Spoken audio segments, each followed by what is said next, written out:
Escribe en los comentarios desde dónde y a qué hora nos ves. Así podré conocerte mejor. Para apoyar el canal gratis, no olvides suscribirte y darle like. La historia la escriben los vencedores, pero ¿qué ocurre cuando un vencedor no se conforma con escribirla, sino que se obsesiona con borrarla por completo? Hoy no hablamos de un rey o un general, sino de una mujer que ascendió de concubina a emperador de China, Wu Hao. Su ambición no conocía límites, su sed de poder era insaciable, pero su verdadera obsesión era más profunda: controlar el pasado, el presente y el futuro. Se propuso reescribir la realidad misma, eliminando de los anales a sus enemigos, a sus amantes e incluso a su propia familia, en un intento desesperado por ser la única voz de la eternidad. A los 14 años, Wu Zhao, más tarde conocida como Wu Zetian, entró en la Ciudad Prohibida, un universo de seda y secretos. No era más que una concubina de quinto rango para el poderoso emperador Taizong, un peón en un juego cuyas reglas apenas comprendía. Sin embargo, a diferencia de las demás, ella no poseía solo belleza, sino una inteligencia afilada y una ambición que ardía como un fuego oculto. El emperador, un hombre de guerra y tradición, se sintió más intimidado que atraído por su audacia. La apodó Mei Niang, la chica encantadora, pero la mantuvo a distancia, relegándola a un rincón del harén. Durante 12 años, Wu observó desde las sombras. Aprendió el lenguaje del poder, la sutileza de la influencia y la amargura del olvido. Su obsesión no era por el amor del emperador, sino por la supervivencia y la trascendencia. Fue en este limbo donde su mirada se cruzó con la del príncipe heredero, Li Shi, un joven sensible y melancólico que vio en ella una fortaleza que a él le faltaba. Cuando el emperador Taizong murió, el destino de Wu parecía sellado. Como concubina sin hijos del difunto soberano, la tradición la condenaba al exilio perpetuo en un monasterio budista. El templo Ganye se convirtió en su palacio frío, un purgatorio de muros de piedra y oraciones monótonas. Despojada de sus sedas y joyas, con la cabeza rapada, el mundo la olvidó. Pero ella no olvidó al mundo. En la soledad helada, su obsesión por el poder no se extinguió. Se purificó. Se concentró en un único objetivo: regresar. Aferrada a la promesa secreta de Li Shi, ahora el nuevo emperador Gaozong esperó su momento, afilando su mente como un arma para la guerra que sabía que estaba por venir. El llamado del emperador Gaozong fue un terremoto que sacudió los cimientos del templo Ganye y de la corte imperial. El regreso de Wu Zetian al palacio fue un acto sin precedentes, un desafío directo a la tradición que escandalizó a los ministros y a las mujeres del harén. Sabía que no regresaba a un hogar, sino a un campo de batalla más letal que cualquiera que hubiera conocido. Sus enemigas eran formidables: la noble emperatriz Wang y la favorecida consorte Xiao. Ambas la veían como una advenediza, una anomalía que debía ser aplastada, pero subestimaron la mente que se había forjado en el frío del exilio. Wu no luchó con la arrogancia del poder, sino con la astucia de la debilidad. Su estrategia fue una obra maestra de manipulación psicológica. Se presentó ante el emperador no como una amante ambiciosa, sino como un alma gemela rescatada de la desesperación, avivando su amor y su sentido de protección. Hacia la emperatriz Wang mostró una humildad y deferencia exquisitas, desarmando sus defensas y ganándose su confianza inicial. Con el personal del palacio, fue generosa y atenta, convirtiendo a eunucos y sirvientas en sus ojos y oídos. Su obsesión por el control se manifestó en cada gesto calculado. Cada sonrisa, cada palabra de sumisión era un movimiento en un tablero de ajedrez invisible. consiguió que el propio emperador la defendiera de sus rivales, aislándolas lentamente. La seducción no era solo física, era una intrincada red de dependencia emocional que tejió alrededor de Gao Song, asegurándose de que su voluntad fuera inseparable de la de ella. El palacio, que una vez la había desechado, se estaba convirtiendo en su instrumento. Para Wu Zetian, el poder no era un destino, sino una conquista que exigía sacrificios impensables. Su posición, aunque influyente, seguía siendo precaria. Para alcanzar la cima, necesitaba el título supremo, emperatriz. Y para ello, la emperatriz Wang debía caer. La oportunidad llegó de la forma más íntima y vulnerable: el nacimiento de su hija. La pequeña princesa era un símbolo de su éxito, la prueba de su favor ante el emperador. Pero en la mente de Wu se convirtió en algo más, una pieza de sacrificio. La historia, escrita por sus enemigos, cuenta una versión de los hechos que hiela la sangre. Tras una visita de la emperatriz Wang a la cuna de la recién nacida, Wu Zetian habría regresado a la habitación, habría asfixiado a su propia hija y habría cubierto su cuerpo con las mantas. Cuando el emperador Gao Song llegó, ella desató una actuación de dolor desgarrador, guiando sutilmente la sospecha hacia la última persona que había estado allí, la emperatriz. ¿Fue un acto de crueldad inimaginable o una calumnia brillante orquestada por sus rivales? La verdad histórica es turbia, pero el resultado es innegable. La muerte de la niña fue el arma perfecta. El dolor de Gao Song se transformó en furia, y la opinión de la corte, antes dividida, se unió en la condena a la emperatriz Wang. Wu había convertido su tragedia personal en su mayor victoria política. La obsesión por la corona había superado cualquier instinto, cualquier límite moral. Al sacrificar el futuro de su hija en la cuna, aseguró el suyo en el trono, demostrando al mundo que no había precio demasiado alto para su ambición. Con la corona de emperatriz firmemente en su cabeza, la obsesión de Wu Zetian evolucionó. Ya no se trataba solo de asegurar una posición, sino de ejercer el poder inherente a ella. El destino, una vez más, le proporcionó la herramienta perfecta: la frágil salud del emperador Gao Song. A partir del año 660, el emperador comenzó a sufrir una serie de dolencias debilitantes, probablemente hipertensión y derrames cerebrales, que lo dejaban con dolores de cabeza cegadores y visión borrosa. Era incapaz de atender los complejos asuntos de Estado. Mientras los ministros y consejeros veían una crisis, Wu veía una oportunidad sin precedentes. Se convirtió en los ojos y los oídos del emperador, y pronto, en su voz. Comenzó a asistir a las audiencias imperiales, sentada discretamente detrás de una pantalla de seda o un biombo, justo detrás del trono del dragón. Desde esta posición de poder en la sombra, escuchaba los informes, analizaba los memoriales y susurraba sus decisiones al oído del emperador, quien simplemente las anunciaba como propias. Esta disposición, conocida como gobierno desde detrás de la cortina, era una farsa transparente. Todos en la corte sabían quién tomaba realmente las decisiones. Su control era absoluto. Revisaba los nombramientos de funcionarios, dirigía las estrategias militares y dictaba las políticas económicas.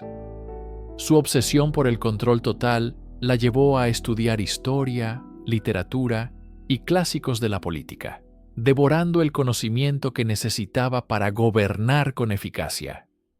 Ya no era la consorte, era la administradora del imperio. El emperador enfermo era su marioneta, y el trono, aunque ocupado por él, ya era funcionalmente suyo. Estaba aprendiendo a ser la soberana que siempre había creído ser. Una vez consolidada como emperatriz, Wu Zetian No se conformó con el poder que le otorgaba su título. Necesitaba un control absoluto, una obediencia forjada no solo en el respeto, sino en el miedo. Para lograrlo, desató una era de terror silencioso que se infiltró en cada rincón del palacio y más allá. Su principal herramienta fue la creación de una policía secreta, una red de espías y verdugos leales únicamente a ella. Su obsesión por el control se manifestó en la instalación de urnas de cobre en la capital, aparentemente para que los ciudadanos depositaran sugerencias. En realidad, eran buzones para denuncias anónimas. Cualquier funcionario, general o aristócrata que representara una amenaza, por lejana que fuera, podía ser acusado de traición sin pruebas. La paranoia se convirtió en la política de Estado. Las familias de la vieja aristocracia, que la despreciaban por su origen humilde, fueron las primeras en caer. Purgas sistemáticas, ejecuciones públicas y exilios a tierras inhóspitas desmantelaron la estructura de poder que había sostenido a la dinastía Tang. Wu no solo eliminaba a sus enemigos, borraba su linaje y su historia, asegurándose de que ninguna futura generación pudiera reclamar venganza o poder. Este no era un acto de simple crueldad, sino una estrategia calculada. Cada ejecución era un mensaje, cada desaparición una lección. Wu Zetian estaba reescribiendo las reglas de la supervivencia en la corte. La única lealtad válida era hacia ella, y el precio de la disidencia era el olvido. El miedo era su cincel, y con él estaba tallando un imperio a su imagen y semejanza, uno donde su voluntad era la única ley. La relación entre Wu Zetian y el emperador Gaozong es uno de los mayores enigmas de su vida. ¿Fue una historia de amor genuino o la manipulación más brillante de la historia china? La respuesta, probablemente, es ambas. A medida que la salud de Gaozong se deterioraba, sufría de derrames cerebrales que lo dejaban débil y con la vista afectada. La dependencia hacia su esposa se hizo total. Wu se convirtió en sus ojos, sus oídos y finalmente en su voluntad. Públicamente, era la consorte devota, cuidando a su marido enfermo con una ternura que desarmaba a sus críticos. Pero detrás de la cortina de seda, su control era férreo. Comenzó a presidir las audiencias imperiales sentada detrás de una pantalla, justo detrás del trono de Gaozong. Los ministros pronto aprendieron que la voz suave que susurraba directrices desde las sombras era la que realmente gobernaba el imperio. El emperador se convirtió en un prisionero en una jaula dorada. Estaba rodeado de lujo y del aparente amor de su esposa, pero despojado de toda autoridad real. En un momento de lucidez y desesperación, Gaozong conspiró con un canciller para deponerla. Pero la red de espías de Wu era infalible. Se enteró del plan y confrontó a su esposo directamente, no con histeria, sino con una furia helada y un cálculo político impecable. El aterrorizado emperador cedió, culpó al canciller y lo sentenció a muerte. A partir de ese día, cualquier ilusión de poder que Gaozong pudiera haber tenido se desvaneció. Wu Zetian le había demostrado que incluso el amor podía ser un arma y que su jaula, aunque dorada, no tenía escapatoria. Para una mujer con una ambición tan vasta como la de Wu Zetian, el poder terrenal no era suficiente. Necesitaba la legitimidad divina, un mandato del cielo que justificara lo impensable. Una mujer en el trono del dragón. El confucianismo, la base ideológica del Estado, era inflexible en su estructura patriarcal. Nunca aceptaría a una gobernante femenina. Así que Wu, en un acto de genio político y teológico, se volvió hacia el budismo. Su obsesión por reescribir la historia alcanzó su cenit cuando sus aliados convenientemente descubrieron un texto antiguo llamado el Gran Sutra de la Nube. Este documento contenía una profecía asombrosa. Afirmaba que Maitreya, el Buda del futuro, reencarnaría en la tierra como una soberana femenina que gobernaría con sabiduría y llevaría al mundo a una era de paz y prosperidad. De la noche a la mañana, Wu Zetian dejó de ser una usurpadora hambrienta de poder para convertirse en el cumplimiento de un destino divino. La propaganda fue masiva y efectiva. Se distribuyeron copias del sutra por todo el imperio, y los monjes predicaban la llegada de su salvadora. Wu Zetian no se detuvo ahí. Financió la construcción de templos y estatuas colosales, la más famosa en las grutas de Longmen, donde el rostro del Buda Vairocana fue esculpido con sus propias facciones femeninas. Cada vez que un súbdito se arrodillaba para rezar, estaba, en esencia, venerando a su emperatriz. Ya no estaba simplemente gobernando, se estaba convirtiendo en un objeto de adoración. Había hackeado el sistema de creencias de su pueblo, transformando la religión en la herramienta definitiva para cimentar su poder absoluto y eterno. Con la muerte del emperador Gaozong en el año 683, el último obstáculo significativo para Wu Zetian desapareció, pero también su principal fuente de legitimidad. Ahora, ya no gobernaba a través de un marido, sino a través de sus hijos. Sin embargo, para una mujer obsesionada con el control total, ser regente no era suficiente. Sus hijos, los emperadores Zhongzong y Ruizong, fueron meros peones en su tablero. Al primero lo depuso y exilió a los pocos meses por mostrar un atisbo de independencia. Al segundo lo mantuvo bajo un estricto arresto domiciliario en el palacio. Un emperador en nombre, pero un prisionero en realidad. Durante 7 años, gobernó a través de esta farsa, consolidando su poder, eliminando a los príncipes restantes de la familia Li de la dinastía Tang y preparando el golpe final. En el año 690, consideró que el mundo estaba listo. En una ceremonia grandiosa y sin precedentes, Wu Zetian rompió con más de 1000 años de tradición. Depuso a su propio hijo, abolió la gloriosa dinastía Tang y proclamó el inicio de una nueva, la dinastía Zhou. Y lo más impactante de todo, no se nombró emperatriz regente, sino Huangdi, el título masculino de emperador. Adoptó el nombre de emperador Shenzhen, que significa santo y divino.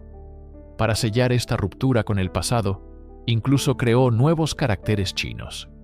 Este no fue solo un golpe de estado, fue la culminación de una vida de ambición implacable.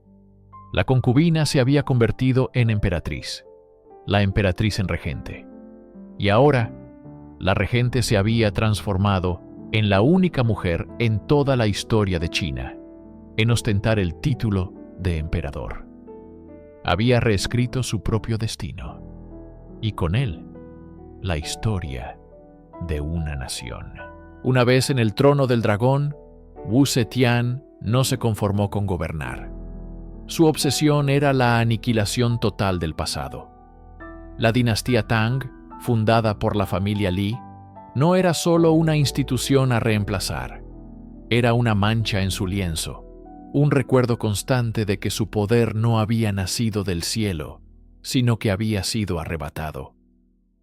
Su misión se convirtió en un acto de purga existencial: borrar el apellido Li de la historia de China.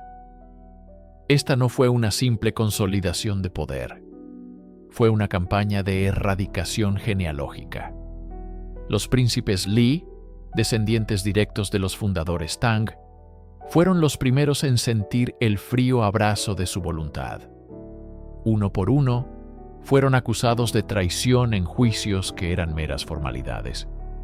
Se les obligó a suicidarse, se les exilió a rincones remotos del imperio donde la enfermedad o un asesino oportuno terminarían el trabajo, o simplemente desaparecieron en las mazmorras imperiales.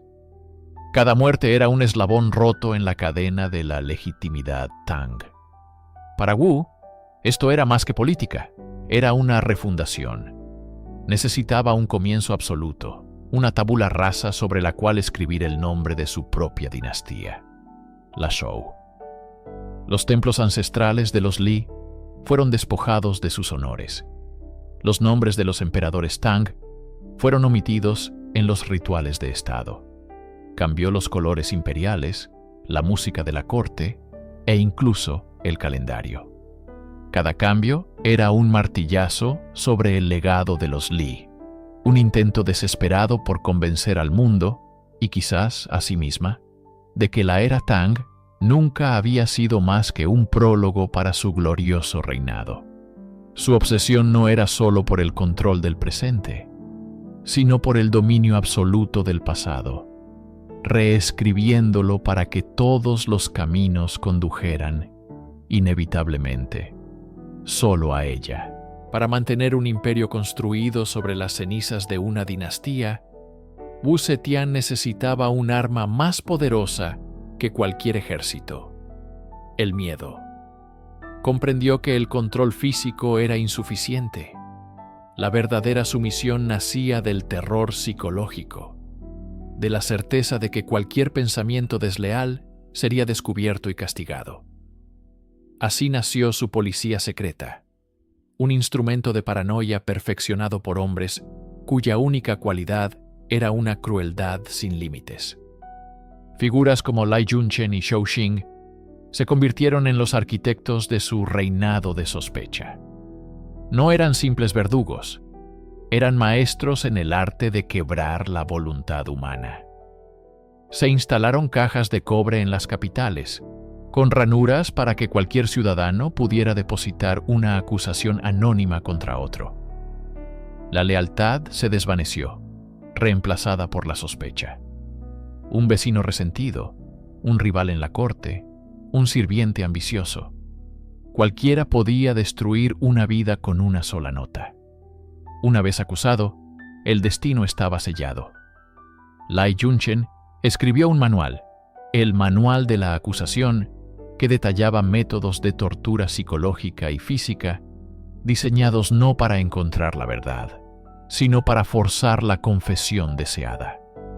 La víctima era aislada, privada de sueño y alimento, y se le presentaban escenarios horribles que involucraban a sus familias. La tortura física era el último recurso, pues la mente, creían ellos, se rompía mucho antes que el cuerpo. Wu Zetian se mantuvo distante de esta maquinaria brutal. Ella era la emperatriz justa, la madre del pueblo, mientras sus perros de presa hacían el trabajo sucio. Esta disociación era clave para su autoimagen y su propaganda. Sin embargo, era ella quien soltaba a los perros. El miedo se convirtió en el aire que se respiraba en la corte, una niebla tóxica que garantizaba que nadie, absolutamente nadie, se atreviera a susurrar la palabra usurpadora. Con sus rivales eliminados y una atmósfera de terror garantizando la obediencia, la obsesión de Wu Zetian mutó. Ya no se trataba solo de asegurar su poder terrenal, sino de proyectarlo hacia la eternidad. Anhelaba la inmortalidad, no del cuerpo, sino del legado. Su ego, tan vasto como el imperio que gobernaba, exigía ser tallado en piedra y metal, fusionándose con lo divino para que su nombre fuera venerado por milenios. Comenzó una era de construcción faraónica, proyectos tan ambiciosos que empequeñecían a los de sus predecesores Tang. No construía simples palacios, sino manifiestos de su divinidad. El proyecto más emblemático fue el Ming-Tang, el Salón de la Luz, una colosal estructura cosmológica que se elevaba casi 100 metros, un axis mundi que conectaba el cielo, la tierra y su trono. Era el centro del universo, y ella, su sol. Pero su megalomanía alcanzó su cenit con la iconografía budista. Patrocinó la creación de estatuas monumentales de Buda en las grutas de Longmen. Sin embargo, había una condición. El rostro del Buda Vairocana, el Buda celestial que representa la vacuidad y el origen de todo, debía ser el suyo. Al fusionar su imagen con la de una deidad central, Wu Zetian no solo se declaraba protectora del budismo, se declaraba una manifestación divina en la tierra, una bodhisattva reencarnada para gobernar. Cada templo erigido, cada estatua colosal, cada pagoda que arañaba el cielo, era un acto de autodeificación. Estaba transformando el paisaje de China en un santuario para su propia gloria. Era una estrategia brillante. Si la gente la adoraba como a una diosa, ¿cómo podrían cuestionarla como emperatriz? La piedra se convirtió en el vehículo de su ego, un intento desesperado por asegurar que, mucho después de que su cuerpo se convirtiera en polvo, su rostro divino siguiera contemplando el imperio que había forjado. El control de Wu Zetian sobre la política, la religión y la arquitectura era casi absoluto, pero su obsesión la llevó a un territorio aún más profundo y fundamental: el lenguaje. Comprendió que para rehacer el mundo a su imagen, debía primero rehacer las palabras que lo describían. Se embarcó en uno de los proyectos más extraños y audaces de cualquier monarca en la historia: la invención de nuevos caracteres chinos. Este no fue un simple ejercicio académico. Fue un intento de secuestrar el alma misma de la comunicación y la burocracia. Se crearon entre 10 y 30 nuevos caracteres, conocidos como los caracteres zetianos. El más importante, por supuesto, era el de su propio nombre de pila, Zhao. El carácter original significaba brillar o iluminar. Wu lo reemplazó por un símbolo completamente nuevo y más complejo, que representaba el sol y la luna suspendidos en el cielo, una imagen de poder cósmico y equilibrio eterno que solo ella encarnaba. Obligó a toda la administración imperial a adoptar este y otros caracteres nuevos. Cada decreto, cada informe y cada poema oficial debía usar su lenguaje. Era una forma de marcar indeleblemente cada documento con su autoridad. Al obligar a los eruditos y funcionarios más brillantes del imperio a aprender y utilizar sus creaciones, los sometía intelectualmente. Cada vez que escribían su nombre, no solo la identificaban, sino que reafirmaban su ideología cósmica. Esta reforma lingüística revela la profundidad de su necesidad de control.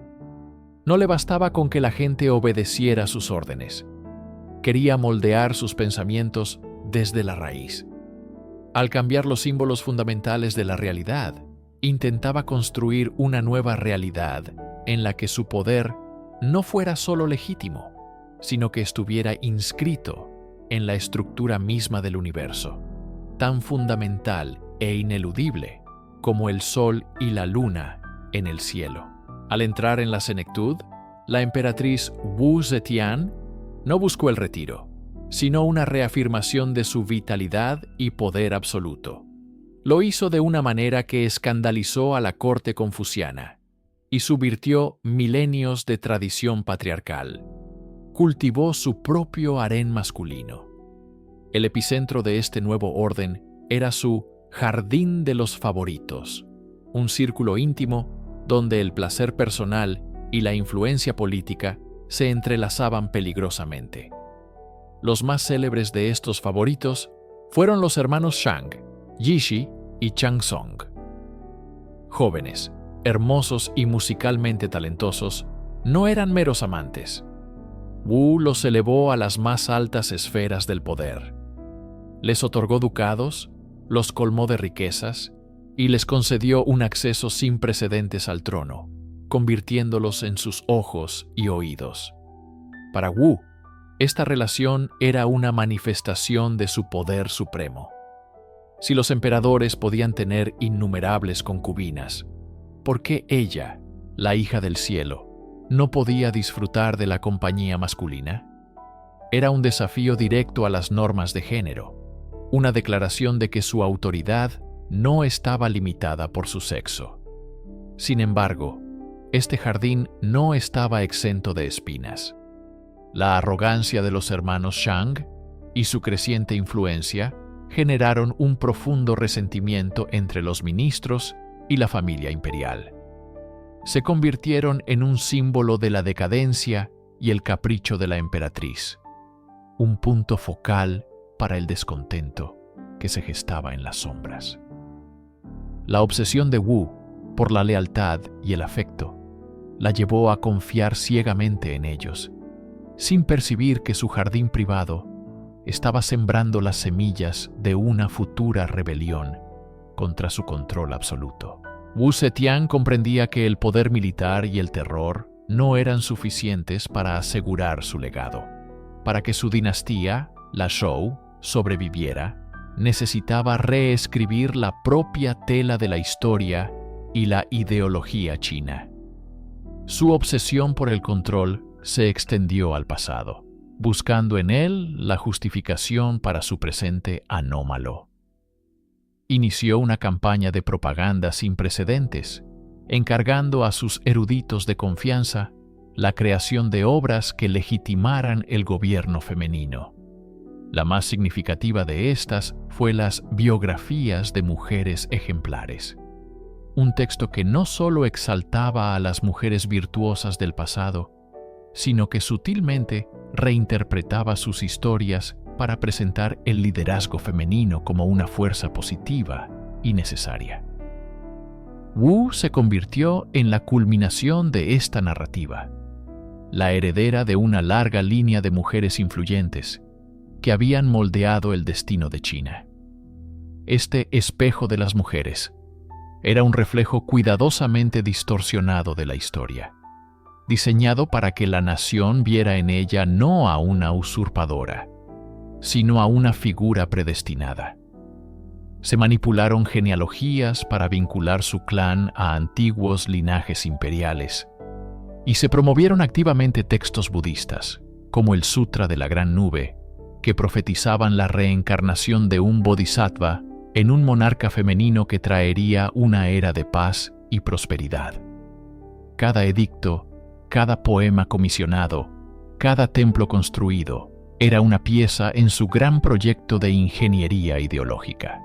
Estaba creando un nuevo universo conceptual, donde su existencia en el trono no era un accidente o una aberración, sino el cumplimiento de un mandato celestial e histórico, una verdad que debía ser aceptada por todos. Para cualquier otra madre, sus hijos serían su legado. Para la emperatriz Wu, eran sus mayores rivales. Su obsesión por el poder absoluto era un sol abrasador que consumía cualquier vestigio de afecto maternal. Los príncipes imperiales, nacidos para gobernar, se convirtieron en prisioneros en una jaula dorada. Su existencia, una amenaza constante para la ambición de su madre. El destino de sus hijos es una crónica de la crueldad. Li Hong, el primogénito y heredero, un joven prometedor y compasivo, murió repentinamente. Las sospechas de envenenamiento por orden de su madre han perdurado por siglos. Li Xian, el siguiente en la línea, fue elevado y luego depuesto, exiliado y finalmente forzado a suicidarse cuando Wu temió que se convirtiera en un estandarte para sus opositores. Los dos hijos que finalmente llegaron al trono, Li Jie y Li Dan, fueron meras marionetas. Wu los entronizaba y deponía a su antojo. Zhongzong fue exiliado durante años con su esposa, viviendo en un terror constante, mientras que Ruizong vivió bajo un arresto domiciliario virtual dentro de la ciudad prohibida, despojado de todo poder real. Wu los veía no como su sangre, sino como instrumentos y obstáculos. Su supervivencia dependía de su total sumisión. Esta tragedia familiar revela la profundidad psicológica de su tiranía. La paranoia la convenció de que incluso sus propios hijos conspiraban contra ella. forzándola a elegir entre el rol de madre y el de soberana. Sin dudarlo, eligió el trono, sacrificando a su progenie en el altar de su insaciable sed de control. Los herederos del dragón vivían y morían a la sombra de la Fénix. A medida que el poder de Wu Zetian se consolidaba, también lo hacía una sombra oscura en su mente: la paranoia. La emperatriz, que había ascendido a través de la intriga y el derramamiento de sangre, veía conspiraciones en cada esquina y traidores en cada rostro. Para proteger su trono, desató un reinado de terror que sumió a la corte en un estado de miedo perpetuo. El instrumento de esta purga fue su temida policía secreta, dirigida por funcionarios crueles y ambiciosos como Lai Junchen, un maestro de la tortura y la falsa acusación. Crearon un sistema donde una simple denuncia anónima podía llevar a la ruina a las familias más poderosas. Se diseñaron sofisticados instrumentos de tortura para extraer confesiones, y pocos que entraban en sus prisiones salían con vida o cuerdos. El Palacio Imperial, antes un centro de cultura y gobierno, se convirtió en un nido de susurros y desconfianza. Los ministros llegaban a las audiencias matutinas despidiéndose de sus familias, sin saber si volverían a casa. Wu se aisló, confiando solo en un círculo cada vez más reducido de favoritos y secuaces. Los fantasmas de sus víctimas, miembros de la familia Li, funcionarios rivales, concubinas eliminadas, parecían acecharla. Se dice que sufría de pesadillas y que ordenó que el palacio fuera sometido a rituales de exorcismo. Esta paranoia no era solo una debilidad personal, era una herramienta política. El terror mantenía a sus enemigos desequilibrados e incapaces de organizarse. Sin embargo, también la consumía, transformando a la brillante estratega en una tirana asediada, prisionera en su propia fortaleza, obsesionada no solo con gobernar su imperio, sino con exterminar hasta la más mínima sombra de disidencia. En sus últimos años, cuando la fragilidad del cuerpo comenzaba a traicionar la ferocidad de su espíritu, Wu Zetian orquestó su acto final de control narrativo, el más audaz y perdurable de todos. Junto a la tumba que compartiría con su esposo, el emperador Gaozong, se erigieron dos estelas monumentales. La de él estaba meticulosamente inscrita, cantando sus alabanzas y logros como dictaba la tradición. La de ella, sin embargo, quedó en blanco. Una imponente tablilla de piedra de más de 6 metros de altura, sin un solo carácter.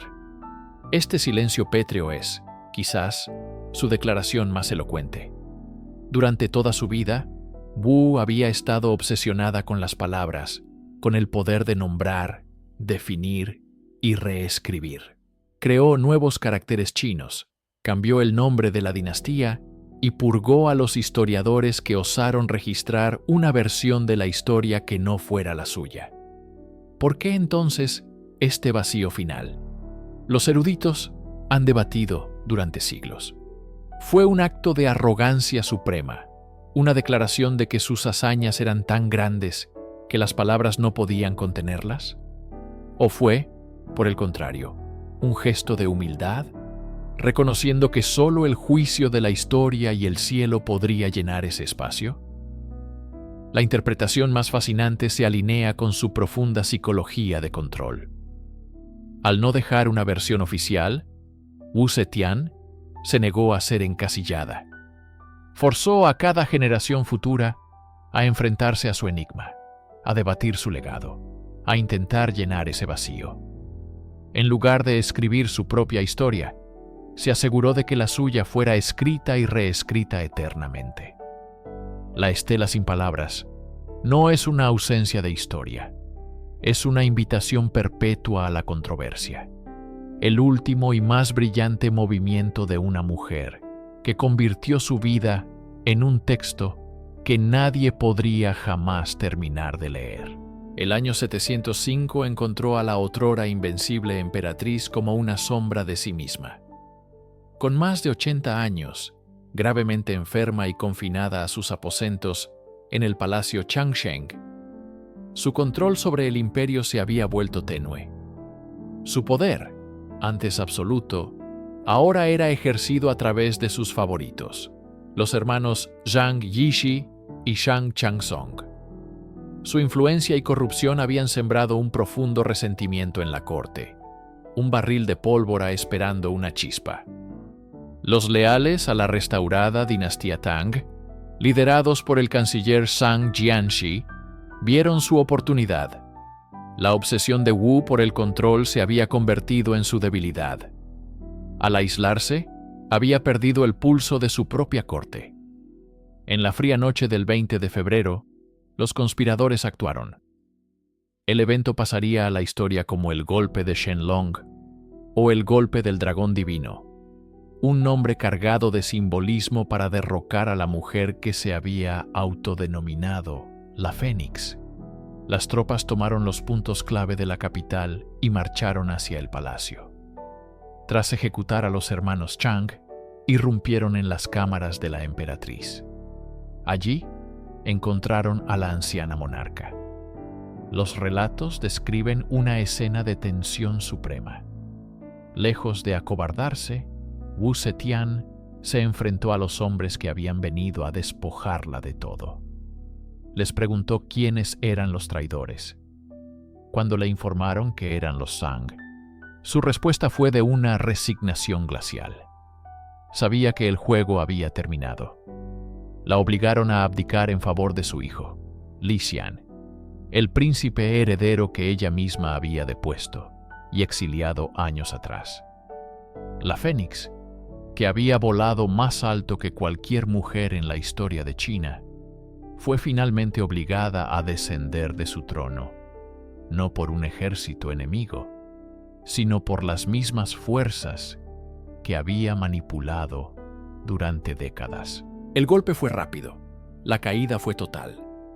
Con Wu Zetian bajo arresto domiciliario, ahora con el título honorífico pero impotente de emperatriz consorte Zetian Dasheng, la maquinaria de la historia que ella había detenido y redirigido se puso en marcha con una velocidad vengativa. El primer acto del recién restaurado emperador Chongzong fue borrar la obra de su madre. El 3 de marzo de 705, el nombre de la dinastía fue cambiado oficialmente de Zhou, de nuevo, a Tang. Fue un acto simbólico de una potencia devastadora, que relegaba los 15 años de su reinado a una mera interrupción, un paréntesis anómalo en la gloriosa línea de los Tang. La obsesión de Wu por reescribir la realidad fue respondida con una obsesión igual por restaurarla.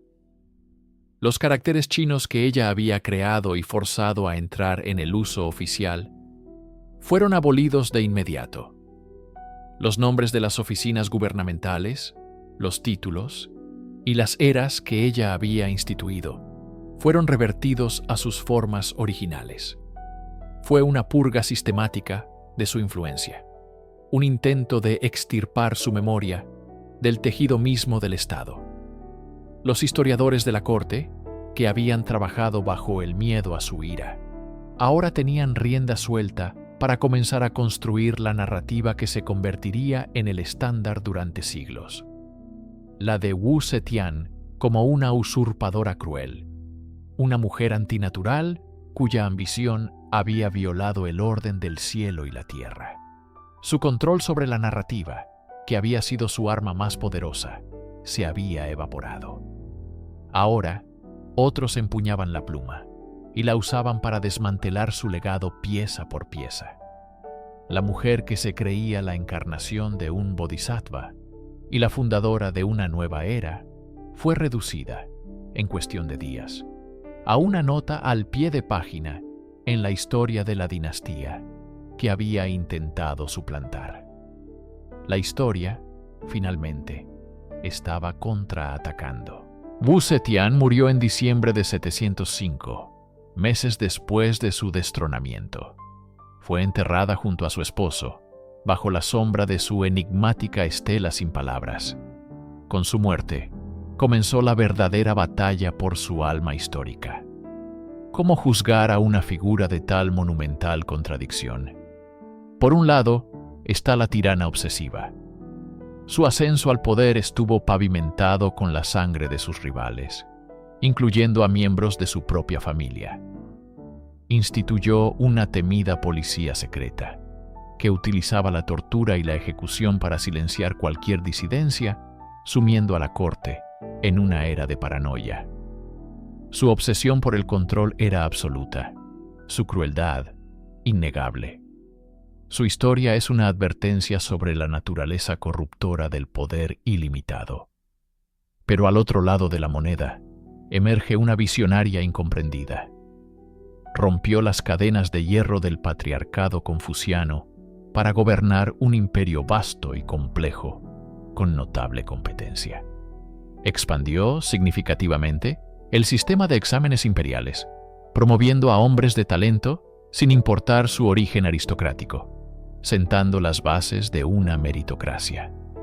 Bajo su gobierno, el imperio se estabilizó, la economía floreció y las fronteras se expandieron. Fue una mecenas de las artes y consolidó el budismo como una fuerza cultural y espiritual. Quizás su verdadero legado no reside en ninguna de estas dos versiones, sino en la tensión que existe entre ellas. Su vida desafía las categorías simples. Fue a la vez constructora y destructora, santa y pecadora, liberadora y opresora. Al final, volvemos a su estela en blanco. Es el testamento final de su genio. Se negó a darnos una respuesta fácil. Nos obligó a confrontar su complejidad, a debatir sus acciones, a cuestionar la propia naturaleza de la historia. Su obsesión final no fue simplemente gobernar, sino perdurar. Y en eso, sin duda, tuvo un éxito absoluto.